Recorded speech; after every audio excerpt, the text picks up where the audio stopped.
It was born literally out of the ashes of the Holocaust. It's the physical embodiment of the dream and the fervent prayer of the Jewish people for the last 2,000 years. The haunting words of its national anthem speak volumes: to be a free people in our own land. It's the state of Israel. But how did modern Israel come about? We know there was an ancient kingdom called Israel dating back to biblical times, but the land of King David and Solomon and their successors was conquered by a combination of Assyrians and Babylonians, and when the people returned from their exile, they were again conquered by the Romans.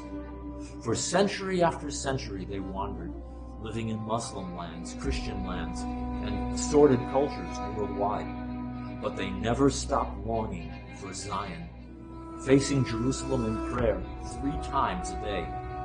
Most religious Jews were content to wait for the Messiah, but in the 19th century, many others decided that the time had come to move to what was now Ottoman-controlled Palestine and live there, taking inspiration from the father of modern Zionism, Theodor Herzl.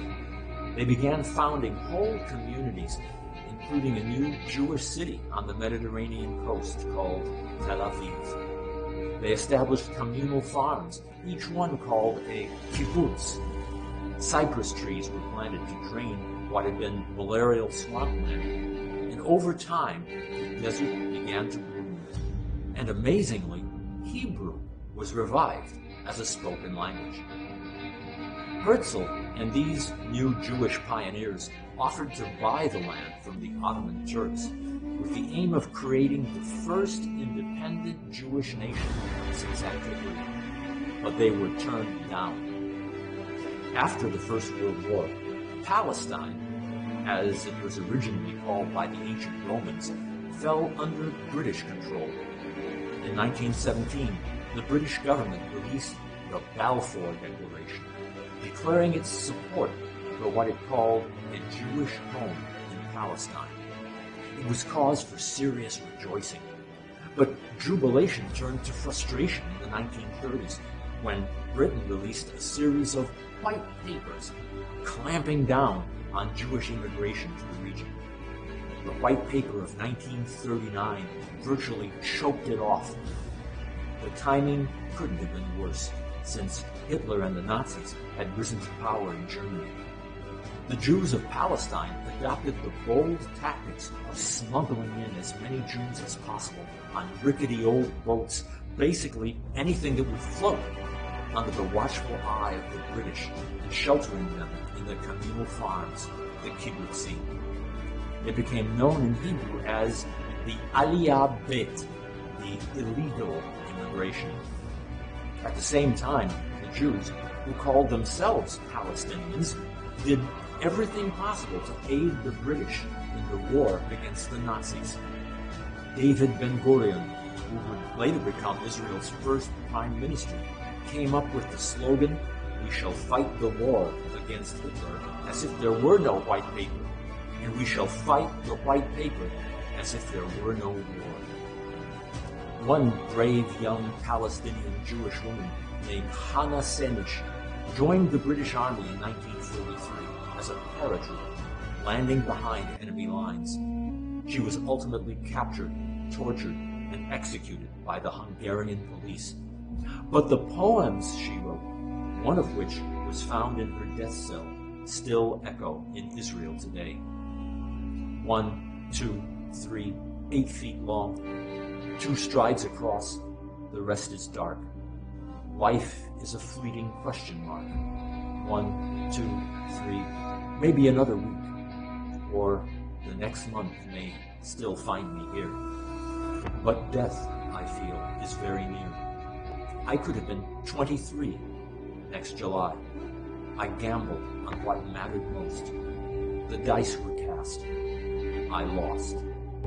The most famous of her poems, subsequently set to music, reads, my God, I pray that these things never end. The sand and the sea, the rush of the waters, the crash of the heavens, the prayer of the heart." At the end of the war in 1945, after the loss of 6 million Jewish lives in the Holocaust, there was an even greater desire among the many homeless Jewish survivors of the Nazi terror to reach the land of Israel. But the White Paper's immigration restrictions were still in place.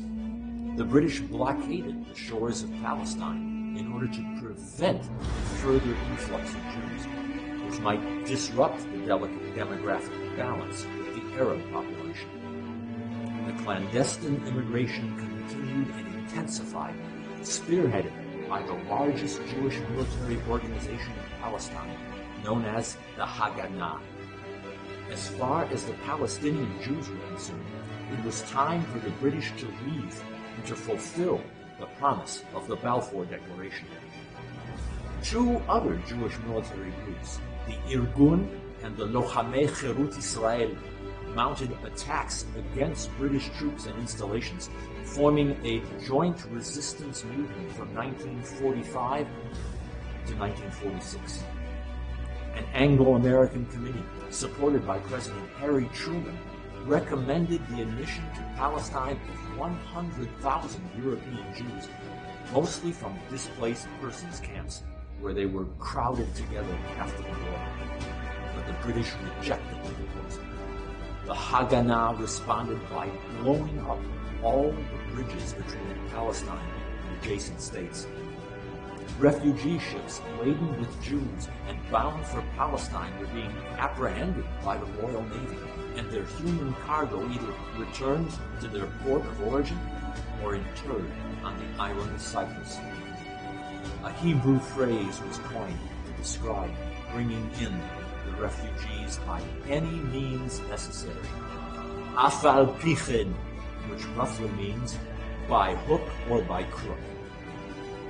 The most famous of the refugee ships was a dilapidated old vessel that had been used for pleasure cruises until the U.S. Navy requisitioned it for use during the war. Originally called the President Warfield, the Haganah managed to secure it in 1947, renaming it the Exodus. It set sail from France in July of that year, carrying over 4,500 refugees, among them 655 children. During its week-long journey, British destroyers intercepted it, and on July 18th, rammed and boarded it. 8-year-old Ari Itamar described it. Explosions and gunfire were heard. Bumps and shots were felt as the British ships knocked our ship. Tear gas bombs penetrated the inner decks. My dad pulled out some handkerchiefs, wetted them with water from the canteen, and handed them to us. The jerking grew more and more frequent. More tear gas penetrated the ship. More shooting occurred. Suddenly, we saw people covered in blood streaming towards the inner deck. During the melee, an American volunteer was clubbed to death, and 2 refugee passengers died of gunfire.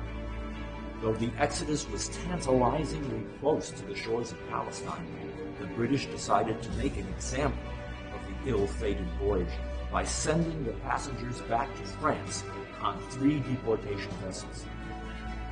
But when they arrived, they refused to disembark, remaining below decks for 24 sweltering days.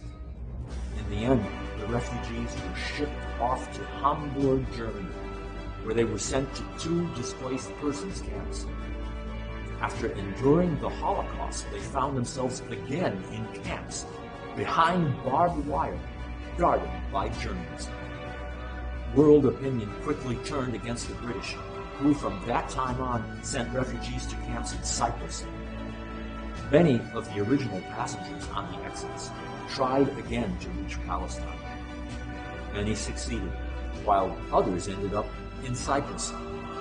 But when the British finally left Palestine in 1948 and subsequently recognized what became the State of Israel, all of the refugees were allowed entrance to the new Jewish nation. Thousands of years ago, the great prophet Isaiah asked, "Is a land born in one day? Is a nation brought forth at once?" For as soon as Zion was in labor, she brought forth her children. The stories of the Exodus and the clandestine immigration not only highlight the Jewish heroes of those days, they focus our minds on the birth pangs that brought forth a new nation for the Jewish people. The legacy of those days is something we should never forget.